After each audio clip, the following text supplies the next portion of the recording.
یاره کور کې مې لوښي به همداسې پرېښي دي او کور مې هم همداسې پرېښی دی او خاوند ته مې رنګونه کول خو موبایل کې مې پیسې نشته دی څه وکړم یاره اوس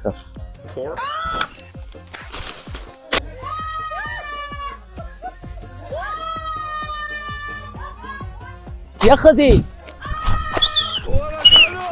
ای ښځې ولې خاوند څه وی دا ته دلته څه کې او ته دې پټو کې څه کې الله ما ته وایي دا خاوند دې ځي وکتې نو خو تا پټو کې څه کول ما چر څو کول ته څه کې دلته تا څه کول ما خو پندونه کول ته څه کې ما ته خو رور رنګ کړی وای راشه وای دوبۍ نه راغلی ها دوبۍ نه راغلی دا رور دې ډېر ضروري اوسه نو بس تا ته ما رنګونه وکړه رنګونه نه موبایل کې مې پیسې نه وي ها او ګنټه نیمه ماته نشي ساري دی بس هغه جلدي کوله وای زر راشه څه پسې راوتې دا راته وایه ته ما باندې اوس غلط شکونه کې نه ښځه مې ولې غلط شک کوم نه ته ما باندې غلط شکونه کې نه ته راوتې سلی نو خو ضرور ما ته رنګ وکړو وای راشه سپی غاپه ما دا څه ګډې وډې وې تو زما په خوله باندې اعتبار نه کوي زما په خوله باندې ولې نه اعتبار کومه ته راوتې سله ورور مې رنګ وکړو وای زر راشه ورور دې رنګ وکړو دوبۍ نه راغلی زه لاړه شه که نه دا راته وایي چې دا خاوند دې ځي مه کتې خاوند مې ته چې زه دې یم نو بیا ولې زما نه بغیر روزي نو رور کرے تلم تا ته پته نشته نن سبا وخت ولې راته نشته نو بیا نو بس رور مې رنګونه سپی غاپه مه نه راته سیده سیده ګوره ګورې ښه ښځه مې خاوند مې نه تا ته پته نشته دی چې زما په دې کلي کې نوم چلی او ته بیا هم بې تپوسه روزي ولې روزي ښځه دا خبرې پرېږده دا پاندونه لړه پرېږده پاندونه تاسې هم دا جامې مامې دې پاکې دا پاندونه دلته لړه راځه ځان سره بوځم که ارور به دې راباندې سپری به هم دله درکړي هر یو شی به دله درکړي ارور به دې راباندې سوډه بولي هغه سره میاس هم نه لګي یو شی هم یو هم درته نه وایي راځه چېرته بس هسې دا وګوره ظالمه غواګانې ماګانې اوس ځان له نوم مه جوړوه بې تپوس راوتې اوس ځان له نوم مه بس ته جوړوه راځه دا خبرې پرېږده خاوند او ځان له اوس نوم خپل جوړې منځ کې دا خبرې راځي بس دا پرېږده تا سره به زه ګورم صبر وکړه ته راوتې څنګه یې ها اوس مور کره ځې مور کرې ځم نو رور درته رنګ کړی رور راته رنګ کړی او سپرېګانې مې راوړي صابونونه به مې راوړي وي هر یو شی به دله درکړي اوشتیا ولې زه کوره پورې ځمه څه نه پاتې شي ما نه موبایل پاتې شوی دی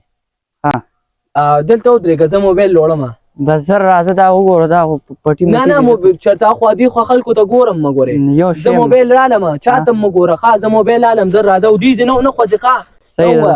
دې ځینه ونه خوځې زر راځم زه دلته کې ولاړ زه زر راځم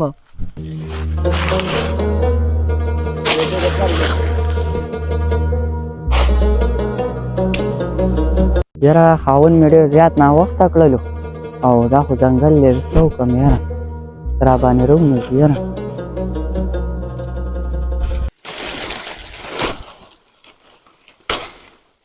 لکه دا مرغۍ څه کوي ای جینۍ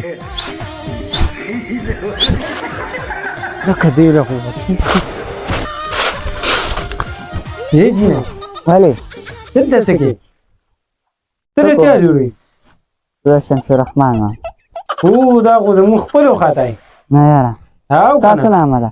زما فاروقه نه یاره او که نه دا څه دی ته خو ما نه وي لیدلې ته چېرته وې زه بس کور کې وم که ته خو ما نه یې لیدلې بس تا به نه یم صحیح کړې ښه نو ته دلته څه کې ته فاروق یې او ما خو دواړو خو یو ځای لوبې کولې اوس یې وپېژندمه او که نه اوس مې وپېژندې ما ته څه پته چې دا دلته څه کې بس دلته داسې راوتې یم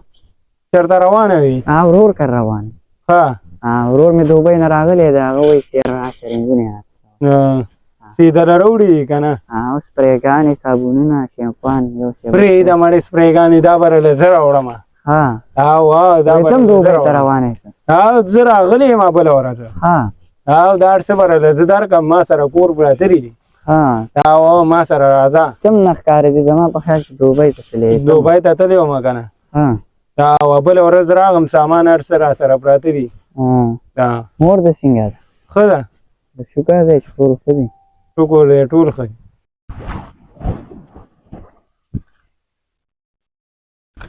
دا ښځه مې څه کوي دې پردي لیک سره یا ښځې هله خاوند مې رالو منډه دا ته څه کوې ځانو څه نه دا ته څه کوې دلته هېڅ څه نه کوله دا څوک دا زما کلاس فیلو دی ورکوټ یم تا خو ټول کلاس ویلو کو ځان لا دا زما کلاس پیلو واو ستا پیسو تاسو خو بیا اصل خلک ته ستا پیسو ای خبره خو د وره نور شرمول خبره وره بس خبره بیا؟ ټول مې راغلی او خوشحالي روانه سم راځه تا خبره وره کنه ته دا نور خوشالیان یو خیم چې ورته اګټي بګټي هغه ته ما باندې غلط چکونه کې د دې لیک د سره ولاړ زما په دا زما خپل هم دی او کلاس پیلو مې کلاس پیلو تا خو زم کلاس پیلو کړی ما ای خبره وره راځه نور باقي مې مشر ما وکنه راځه بس دا یا نه وتري خو کې زورم نشته یا نه خو وتري بس تا واخلو ټاکلو سره تباه شوی من غم مکوه یاره خور مې هغې پسې مې سوال جواب کړی خو لیټ شوه زه پسې پخپله ځمه چې دا سامان مې وروړی دا مې وله ورکومه او لیټ شو زه پسې پخپله ځمه در باندې خوشحالي ټوله غم کوم هغه څه لالا مې مراد ته ورته لالا بابر کماله راشینګه السلام علیکم لالا په خیر راوړئ ما خو پسې وختي سوال جواب کړو چېرته تللی وې یار هلته دې موبایل پسې واپس شولو زه هلته لاره کې ولاړ وم زه خو درته ډېر ټایم ناست وم بیا مې ویل راشه زه والا سامان مې هم دله راوړی دی سپرې مرې لالا تکلیف هم وکړو مونږ خاص یم در روان نو ډېر لیټ شوی ځکه راپسې زه پخپله لیټ کې په دې شه چې ته به درته ویلی نه شم ولې بابر کماله کور دې روځي او د خاوند نه تپوس هم نه کوي تی کړي دي ولې لالا دې دروغ وایي زما خبرې ته لږ غوږ کېږده کور دې راوتې وه بې تپوسه د کور نه او ما ورته ویل زه کور ته ځم موبایل مې پاتې دی ویل زه به موبایل وړم تاسو دلته ودرېږئ زه چې پرې راغلم نو ورسره پردی هلک ولاړ و ما ونه پېژندل ما ورپسې منډه وواله خو رویسار مې نه کړو دروغ وایي لالا دروغ نه ده بابر کمال ته زما خور باندې الزام لګي زما خور داسې نه ده الزام زه نه لګوم خور ته ما کال کړی و زه دوبۍ نه راغلم ما ورته یې راشه نو دوی 2 منټه صبر نشو کولی دوی ما ته کال کړی و ما ورته کال وکړو وایي هغه بهر وتېری وایي هغه به م راشي راپسې نو هغه صحیح ده ستا خبره صحیح ده زه به ورپسې راشم دې خو به لږ ما نه تپوس کړو چې زه دلته ځم ما سره ته لاړ شه نو زه به ورسره تلم په خوشحالۍ به راغلی او بس دا خور دیواله او بس ولې شو ستاسو کار پیشه راشد کماله دا خورم پیشه او کارم پیشه دې کې زه نیم او زه دنه لاړم ودرېږه بابر کماله بیا څه وی راشد کماله